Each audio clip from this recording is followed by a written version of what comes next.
आपके लाइफ में एक पैटर्न है, शायद आपने नोटिस नहीं किया है। आपका ना एक गोल हुआ करता था। आप एक चीज़ को पाने के लिए ना बहुत शिद्दत से उसके पीछे लगे हुए थे।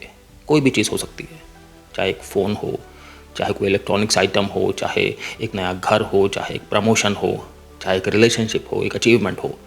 आपने एड़ी चोटी का ज़ोर लगा दिया, बिल्कुल अंदर से रेबल भी हो गए, बहुत ऑब्सेस्ड हो गए और फाइनली आपको वो चीज़ मिल गई। कुछ दिनों तक या कुछ हफ्तों तक या कुछ महीनों तक आपको उसका एहसास हुआ। उसके बाद आपके लिए वो वाली फीलिंग नॉर्मल हो गई। मतलब कि बजाय जो आपको मिला है उस वाली फीलिंग में रहने के, अपने आप को कंप्लीट फील करने के बजाय उसमें एंजॉय करने के, आपका मन अब ऑलरेडी अपनी अगली मंजिल की तलाश में है कि अब मुझे नेक्स्ट क्या चाहिए।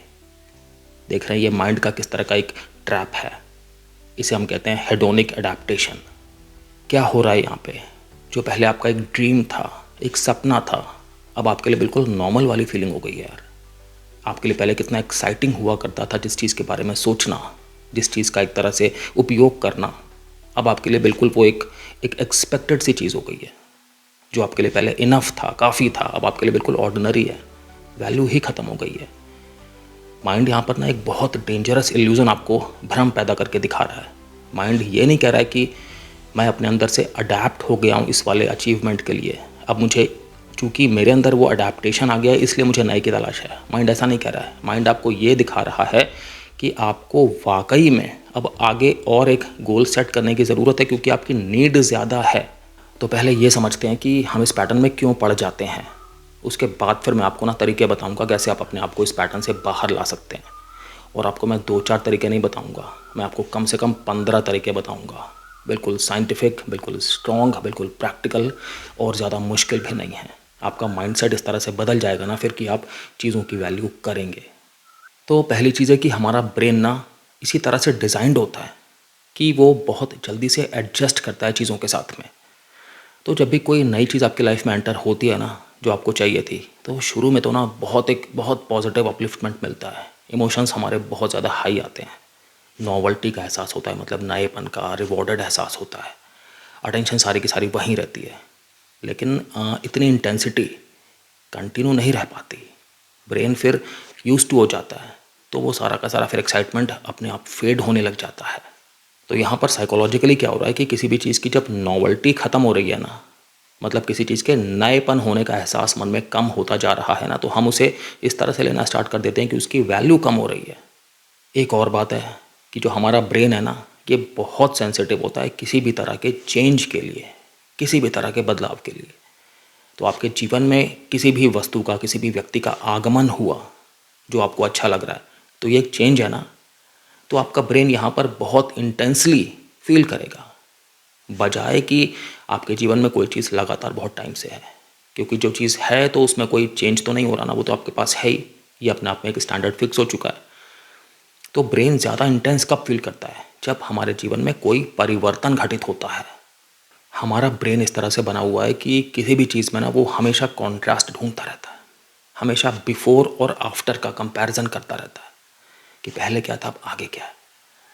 और जब ये आफ्टर वाली चीज़ ना स्टेबल हो जाती है ना मन में, तो फिर ब्रेन क्या करता है कि फिर एक नए मिशन में चला जाता है, क्योंकि एक नया इमोशनल स्पाइक चाहिए ना। और एक बड़े कमाल की बात है कि जब इस पूरी पिक्चर में एक कंपैरिजन वाला एंगल एंटर कर जाता है ना, तब हमारे अंदर का ये जो हेडोनिक अडेप्टेशन है ना, ये बहुत ज़्यादा एक्सेलरेट कर जाता है। मतलब कि ठीक है, आपको एक तरह से नई सैलरी मिलना शुरू हुई है, तो आपको उस टाइम बहुत मज़ा आया, अब आपके लिए नॉर्मल हो गया है। लेकिन जब आपने सुना ना कि किसी और व्यक्ति को इतने पैसे मिल रहे हैं, तो आपके मन में अब तो बहुत ज़्यादा डिससेटिस्फैक्शन आ गया। आपकी रिलेशनशिप ठीक ठाक चल रही है, लेकिन जब कंपैरिजन होना स्टार्ट हो गया ना किसी और कपल से, और उनका एक आइडियलाइज्ड बिहेवियर आपको दिखाया जाने लगा, तो आपके अंदर से फिर डिससेटिस्फैक्शन और ज़्यादा हो गया। तो मतलब पहले तो फिर भी आप एक इस लेवल पे थे कि चलो ठीक है, मेरे पास है कुछ। अब तो आपको बिल्कुल लग रहा है कि नहीं, मेरे पास तो कुछ है ही नहीं, मुझे तो और बेटर चाहिए। यही वाला काम सोशल मीडिया से भी होता है। हम लोगों की पोस्ट देखते हैं, पिक्चर्स देखते हैं, रील्स वगैरह देखते हैं, तो हमें यही लगता है ना कि हमारे पास तो कमी है। हमारा माइंड इस तरह से डिज़ाइंड है ना कि वो हमेशा आसपास के माहौल में ट्रिगर्स ढूंढता रहेगा जिससे ये प्रूव हो जाए कि मेरी लाइफ में कमी है। और एक बात जानिए कि ऐसा नहीं है कि ये वाला अडेप्टेशन सिर्फ आपकी मटेरियलिस्टिक लाइफ को ही अफेक्ट करता है। सिर्फ आपकी मनी को, आपके स्टेटस को, आपकी लग्जरी को, इस तरह के सेंस को ही सिर्फ ये टच करता है, वहीं पर आपको सिर्फ एक तरह से हमेशा काम पे लगा के रखता है। नहीं, ये आपकी इमोशनल लाइफ को भी अफेक्ट करता है उसी तरह से। क्योंकि धीरे धीरे आपके ज़िंदगी में जो एक बहुत ह्यूज ब्लेसिंग्स है ना, आप उन्हें भी नज़रअंदाज करना शुरू कर देते हो, क्योंकि आपको लगता है कि वो तो आपकी ज़िंदगी में हमेशा हैं ही। फॉर एग्ज़ाम्पल, आपका शरीर अगर स्वस्थ है तो हम कितनी बार इस चीज़ के लिए अपने अंदर शुक्रिया अदा करते हैं। अगर हमारे पेरेंट्स हमारे साथ हैं, स्वस्थ हैं, खुश हैं, तो हम इस चीज़ को बिल्कुल टेकन फॉर ग्रांटेड ही ले लेते हैं ना। हमारे पास कोई दोस्त है जो हमारा सच्चा दोस्त है, हमेशा हमारे लिए खड़ा रहता है, सपोर्ट करता है, तो हमें धीरे धीरे उसकी आदत हो जाती है ना। बल्कि आप सोचिए ना, हमारी अपनी एबिलिटी, यार हम सांस ले सकते हैं, हम जो मर्ज़ी कर सकते हैं, पढ़ सकते हैं, उठ सकते हैं, कहीं भी घूम सकते हैं, खा सकते हैं, पी सकते हैं, सब कुछ बिना किसी ख़ास प्रॉब्लम के। ये अपने आप में एक बड़ी बात नहीं है, लेकिन हमारा मन धीरे धीरे इस तरह से अडेप्ट करने लग जाता है कि फिर हमें इन चीज़ों की वैल्यू नहीं होती। ये जो सब चीज़ें हैं ना, ये रोज़ रोज़ हमसे अटेंशन नहीं मांगती, इसलिए हमारा मन इनको बिल्कुल एक बैकग्राउंड में रख देता है। एक आपकी ज़िंदगी में अगर एक सपोर्टिव पार्टनर है तो कितनी बड़ी ब्लेसिंग है। आप देखिए, आपको खुद ये बात मालूम है ना कि ज़्यादातर लोगों की ज़िंदगी में ये चीज़ नहीं है। इमोशनल सेफ्टी की भी इम्पोर्टेंस, वैल्यू हम नहीं समझते ज़्यादातर तब तक जब तक कि हमारे जीवन में कन्फ्लिक्ट होना ना स्टार्ट हो जाए, जब तक हम इमोशनली वल्नरेबल होना ना स्टार्ट हो जाएं, फिर हमें लगता है यार मन की शांति ना बहुत ज़रूरी है, कैसे भी करके मन की शांति मिल जाए। हमारा माइंड नेचुरली ज़्यादा खिंचा हुआ होता है किन चीज़ों की तरफ, जो चीज़ें लगातार बदल रही होती हैं, जो चीज़ें अनसर्टेन होती हैं, जो चीज़ें थोड़ी सी थ्रेटनिंग इन नेचर होती हैं, जो चीज़ें हमारी लाइफ में मिसिंग होती हैं। तो माइंड चूँकि इन चीज़ों की तरफ खिंचा हुआ होता है ना, तो जो हमारी ज़िंदगी में स्टेबल है उसे लगातार इग्नोर करता रहता है। ये प्रॉब्लम का एक रूट कॉज है। एक और बात है कि जितना ज़्यादा हम अपने लाइफ को रिवॉर्ड्स के चारों तरफ बिल्ड करेंगे ना, उतना अंदर से ये खाली होती जाती है।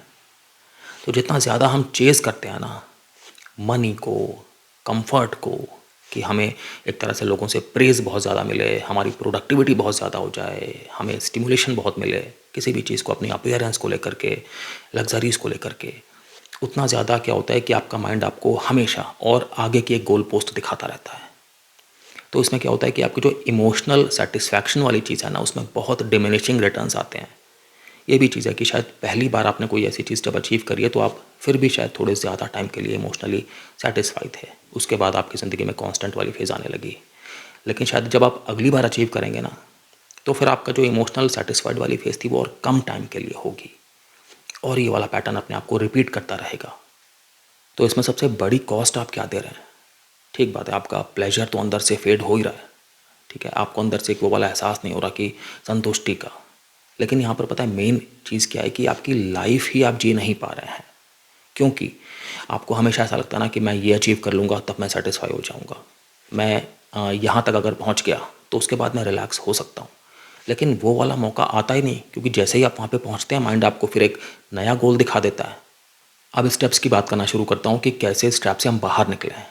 तो पहली चीज़ है कि जब भी कभी आपके मन में एक ऐसी फीलिंग आ रही है ना कि जो पहले बहुत अच्छा था अब आपको लग रहा है कि नहीं ऑर्डिनरी है, उस जगह पर ना अपने आप को बोलिए कि ये ट्रैप है, ये अडेप्टेशन हो रहा है।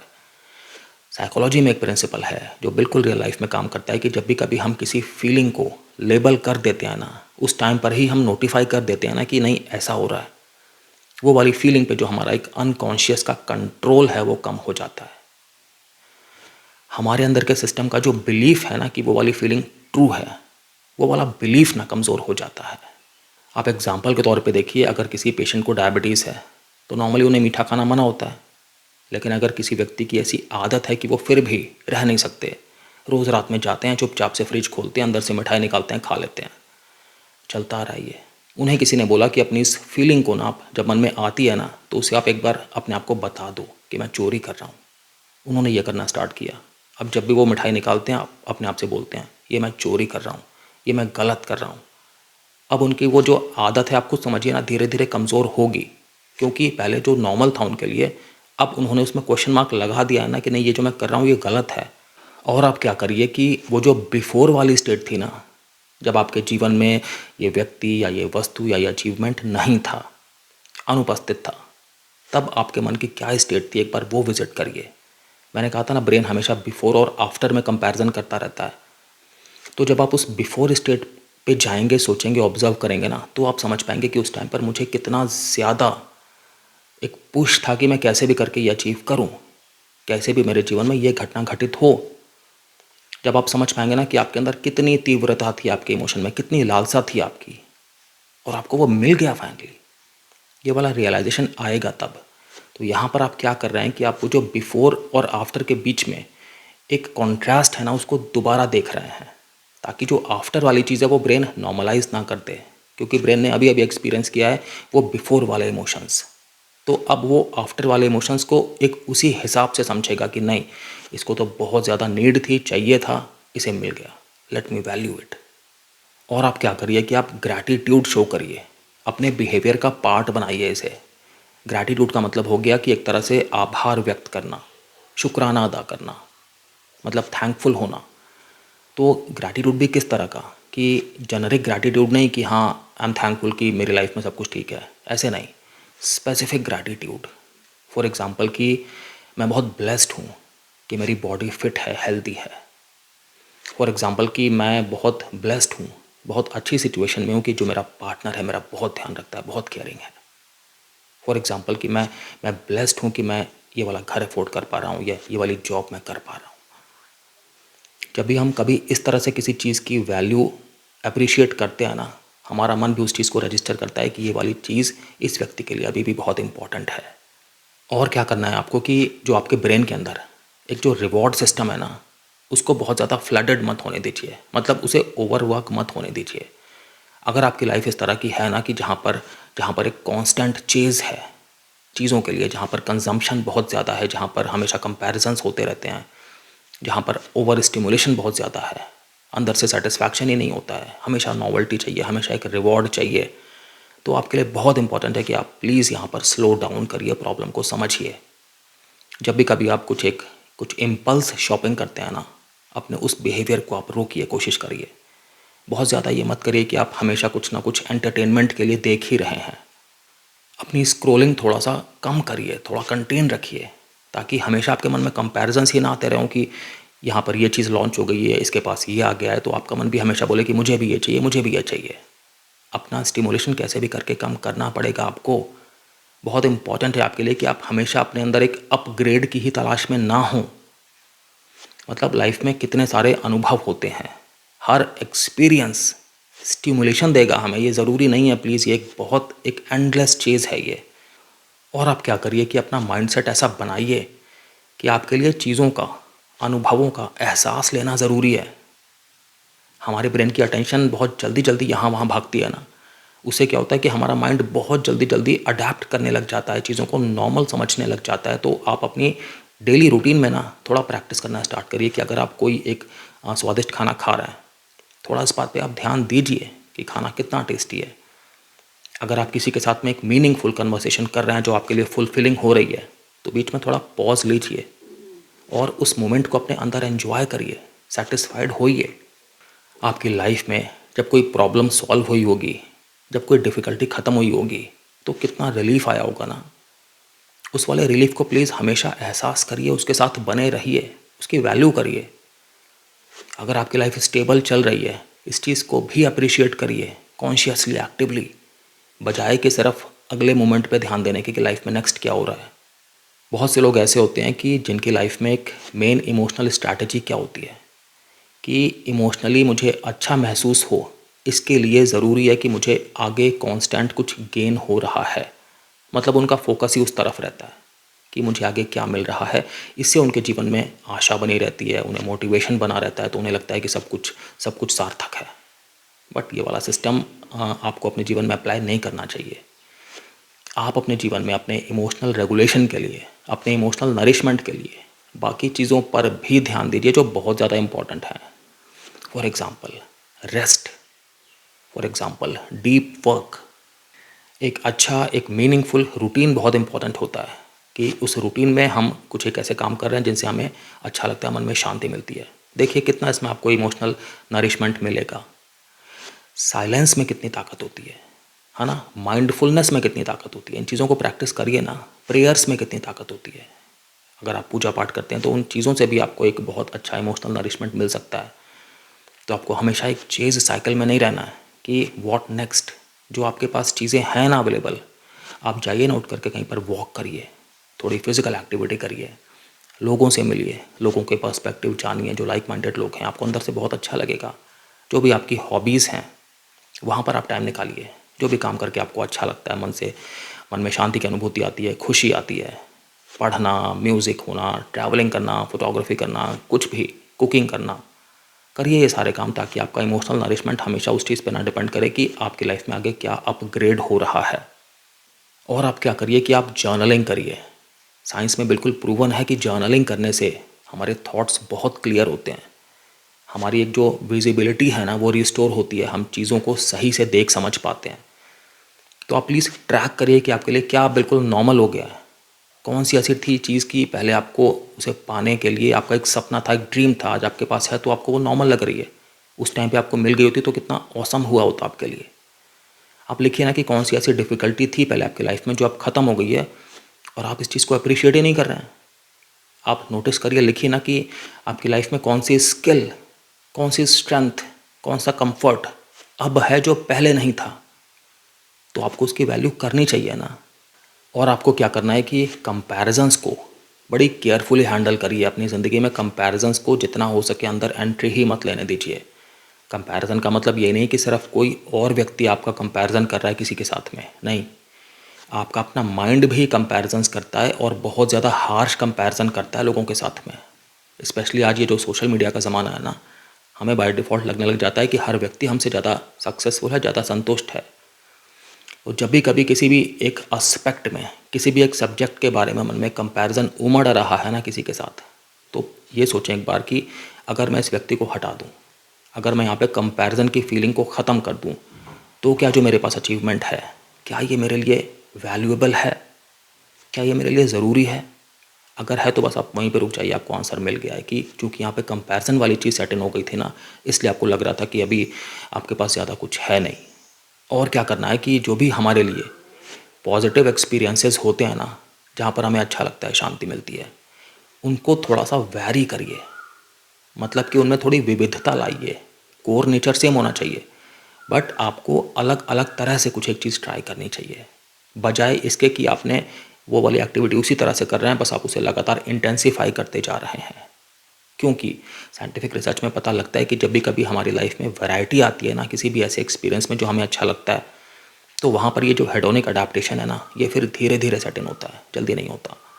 तो मैं आपको एग्जांपल बताता हूँ कि अगर आपको वॉकिंग करने का शौक़ है, तो कोशिश करें कि आप कभी ये वाला रूट लिया, कभी कोई दूसरा रूट लिया, तो मन में हमेशा अच्छा लगता रहेगा, एक नयापन सा भी रहेगा। अगर आपको एक्सरसाइज करने का शौक़ है, तो कोशिश करें कि आप अलग अलग तरह से एक्सरसाइजेस करें। अगर आपको लोगों के साथ में मिलना जुलना, बैठना, दोस्ती करना अच्छा लगता है ना, तो आप अपने अफेक्शन को भी फिर अलग अलग तरह से एक्सप्रेस करिए। और आप क्या करिए कि लाइफ में ना, जिसकी भी धीरे धीरे वैल्यू कम होती जा रही है ना, जिस भी अचीवमेंट की, व्यक्ति की या वस्तु की, तो उसके साथ में आप सिर्फ प्लेजर वाला जो एक फैक्टर है उसे मत देखिए, उसके साथ में आप बल्कि एक डीप मीनिंग को जोड़ दीजिए। क्योंकि देखा जाता है कि जिन चीज़ों के साथ में हम एक कनेक्शन इस्टेब्लिश करते हैं ना, इस तरह का जो पर्पसफुल कनेक्शन है, उसमें कोई एक वैल्यू सिस्टम जो है वो इंक्लूड होना चाहिए। तब जो है मन उसे अलग तरह से देखता है। वहाँ पर इस तरह का जो हेडोनिक अडाप्टेशन है ना, ये धीरे धीरे सेट इन करता है या शायद नहीं भी करता है। तो जो भी काम है ना, उस काम को आप थोड़ा सा एक इस तरह से देखें कि इसमें एक्चुअली क्या बेनिफिट हो रहा है, यहाँ पर क्या पर्पस पूरा हो रहा है, यहाँ पर किस तरह से मुझे एक डीप सेटिस्फैक्शन मिल रहा है, किस तरह से मैं यहाँ पर एक चेंज क्रिएट कर पा रहा हूँ, किस तरह से ये मीनिंगफुल है मेरे लिए, मेरे फ्यूचर के लिए, किस तरह से ये ज़रूरी है करना। इसके बहुत सारे एग्जांपल हो सकते हैं कि आप अगर एक बिज़नेस रन करते हैं, तो आप समझे ना कि आप क्यों रन करते हैं।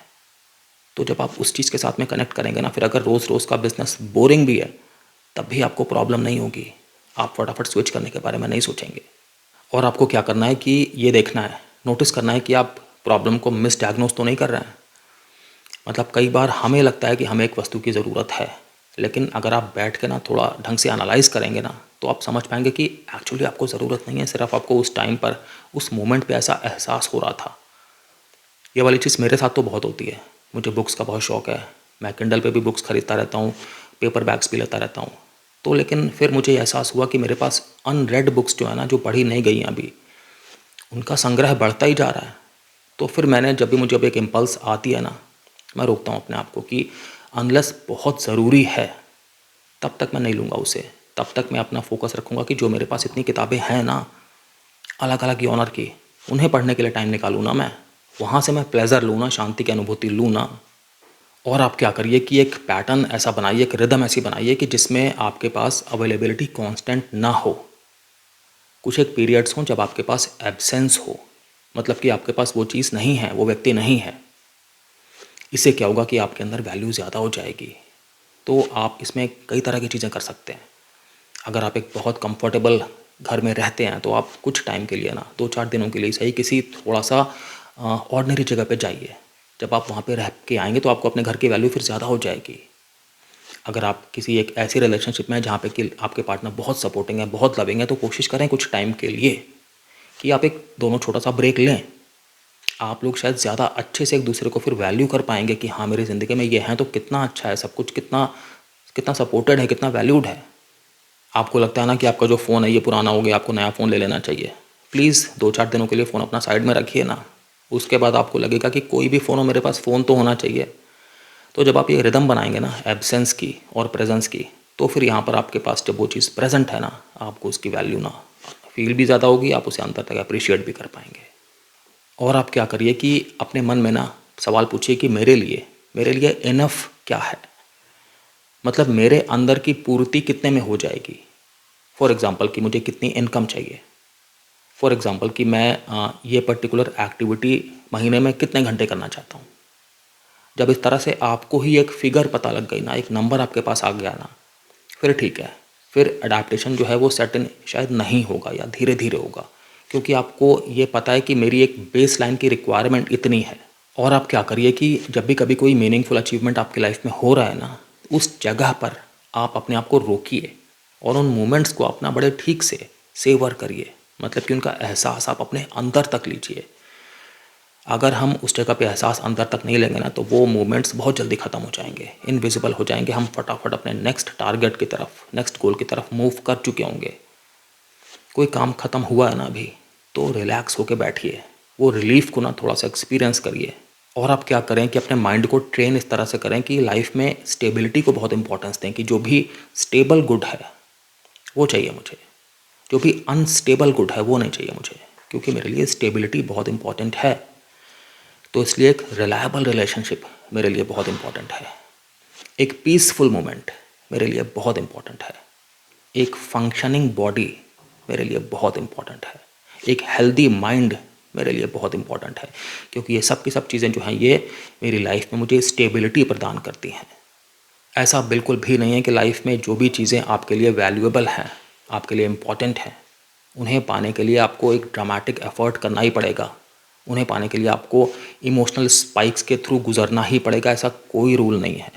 जो लाइफ में मान के चलिए, जो डीपेस्ट गुड है ना, वो ज़्यादातर क्वाइट है, वो ज़्यादातर एक तरह से बैकग्राउंड में है, क्योंकि वो ज़्यादातर रिपीटेटिव है, कांस्टेंट है।